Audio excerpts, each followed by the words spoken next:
নিজের গ্রিন হাউসে গাছের পরিচর্যা করছিলেন উমাশঙ্কর।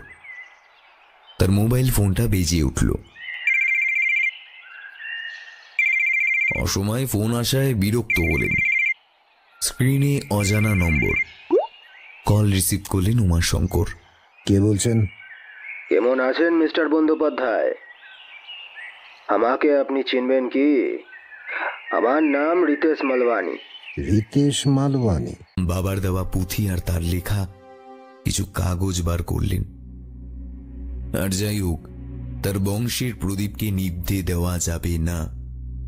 মহাদেবের ছবির দিকে তাকিয়ে স্মরণ করলেন সেই মহাস্তোত্র।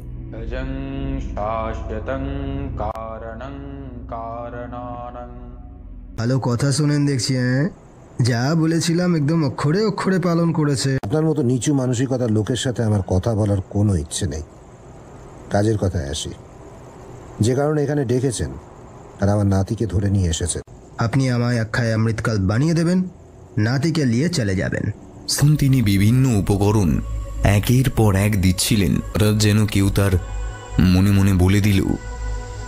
তিনি স্পষ্ট শুনতে পেলেন, জপ কর, তার নাম নেই। উমাশঙ্কর দেখলেন তার সামনে ভৈরবের মূর্তিতে কেউ যেন প্রাণ সঞ্চার করে দিয়েছে। তিনি মনে মনে বলতে লাগলেন,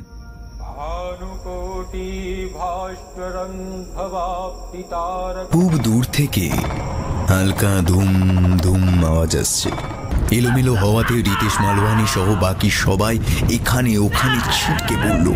দুম দুম আওয়াজটা আরো স্পষ্ট হচ্ছে। এবার আর মনে মনে নয়,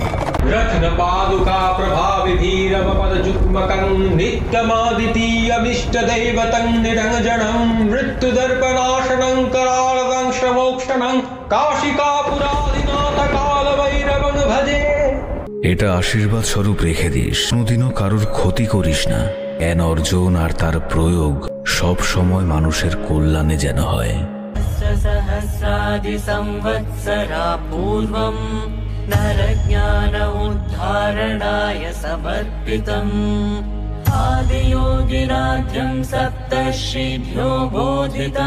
अतिश्रेष्ठम् इदं विशालं विज्ञानम्।